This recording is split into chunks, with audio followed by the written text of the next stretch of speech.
Hey, everybody. Welcome to Breakfast All Day. Christy, Matt, Alonso. New documentary dropping today on Amazon Prime called The Boy from Medellín. And I didn't see it, but these guys are going to tell you all about it. You can learn a whole lot about reggaeton if you watch it, Alonso. Good to know. Yes, although there actually isn't that much music in this. It's a documentary about J Balvin. Yeah, and it actually doesn't teach you much about reggaeton. He doesn't have a whole lot of music in it, actually, now that I think about it. I mean, I know very little about reggaeton, so I'd probably learn something. like, I mean, it's there, but it's not like, here's the history of reggaeton and how it really took over the world. No. Not at all. It's much more personal. It's much more in the vein of, well, I don't want to say the Billie Eilish movie because there's a lot of music in the Billie Eilish movie, but it's the same kind of instinct in going behind the scenes with J Balvin and looking at him as a person. It's more about Jose, the real guy, than it is about the persona, the colorful on-stage persona of J Balvin. I mean, it's about how he is preparing for this big concert at a stadium in Medellin and coming back home to the city where he grew up. And after achieving, international success and multiple Grammys and working with huge artists and being just beloved worldwide, he comes home and this is a show that makes him really nervous because it is home and it does matter so deeply to him. And it's really more about how he manages his anxiety and his depression. And he's extremely candid about that in ways that we're seeing a lot more of in these documentaries about musicians, whether it's Demi Lovato or Billie Eilish, dealing with some of her physical ailments that she's had. This also has a lot in common with the Taylor Swift documentary, in that J Balvin's coming home to his hometown at a time when it's under great upheaval. It's totally volatile. College students and kids in the streets are protesting like daily for better education, better health care. And he doesn't know how to respond to it. And so a lot of the film is about him figuring out how to navigate this tricky situation he's in. He's always wanted to stay apolitical and always stay out of the fray and just be an entertainer. The whole idea of like, shut up and dribble. He's wanted to just like stay out of it, but now he's achieved such a platform that he's being called upon to use it for good. And he doesn't know what to say or how to say it. So that's a lot of this too, which Taylor Swift struggles with in the most recent documentary about her, Miss Americana, where she always wanted to be liked and be the good girl and play it safe. And she realizes, oh, I've got a voice and I've got to use it in Trump's America. So I learned a lot about him. I knew nothing about him at all. And I came to really appreciate his work ethic and his honesty, his willingness to bear himself in this way, I think will really resonate with a lot of people who also go through such struggles. Yeah, I like this. I didn't really know much about him going into this either. I know that he was on one of the Fast and Furious soundtracks, and I'm by no means a reggaeton expert. I know Sean Paul's music a little bit, but I don't really know any of that.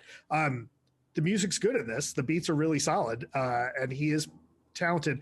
I like this because it's different than some of those, I started off thinking is this going to be like the Katy Perry documentary or the Taylor Swift doc, in that both of those seem to really show how much work they put in for a show, right? This one, no. In fact, it actually doesn't really talk about what it took for him to get where he was. It almost all, but there's a little bit of coverage of that, but that's not the point of this movie. The point really is showing his day-to-day and kind of his anxiety that week. And I was really impressed with that. As someone who suffers from anxiety and depression, I did really appreciate that, how candid he was about it. There were a couple of things that I thought, it bothered me, that Scooter Braun comes in as the hero. that was that seems a little staged. He's Scooter Ex Machina. Right. And part of it is, there are moments where, yes, it's clear, they all know the camera's on, they know right. Stuff's going on. There are producers on it. Scooter Braun's a producer on it. Right. But then there's more real moments, you can see how nervous he is going out to the show the night of the show, because he's cleaning up the house and making sure everything's just so. And he says, I don't want to have to clean when I get home. I want to just go to bed. And it's no, that's a dude who's trying to feel like he's in control of anything. There's a lot going on here that I really liked. Also, it's a 4-hour show that he does. And it begins at 11 p.m. Right. The show begins at 11 p.m. Right. And he's like, well, what time is it? Oh, it's 3 and we're still going. I'm like, don't you guys have kids? Don't you have to go home and go to bed? Yeah, no, they're all there. It's a general strike. They don't have to work.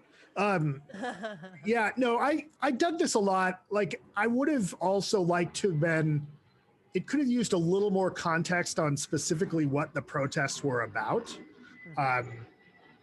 You know, in his trying to remain apolitical, he does that to a fault, and the filmmakers kind of let that happen to a fault so much. It's like, well, people are in the streets, but God only knows why. And I think that, you know, when he finally says something, it kind of makes sense. But for the most part, yeah, I really like this. This is definitely worth watching, it only because it's a good look at the struggle someone goes through. That, yes, he's got, you know, and he's candid about this. Like, yeah, I've got money, I got cars, and look, like, it's still a rough time sometimes. And coupled with, like, you know, at least the movie would have you believe, like, somebody wants a picture, he'll stop and take the picture. Right. And he makes that time. And which you have to imagine adds to the anxiety. I was just going to say, right? Like, not does it add to it, but his reaction to it is reflective of it, right? The fact that he never wants to let anybody down. He never wants to, like, turn anybody away or say, oh, I didn't get my picture. That's like as much of a symptom as cleaning the house is. Right. And so when he's getting the blowback on social media for saying something or not saying enough, he's fairly stoic about it. But you can see that it's bothering him. You can see, you know, it manifests itself in, like, he kind of clams up, which it takes a while to really understand that that's what's happening, rather than like him flipping out or something. But this is absolutely worth seeing. I did really dig this a lot.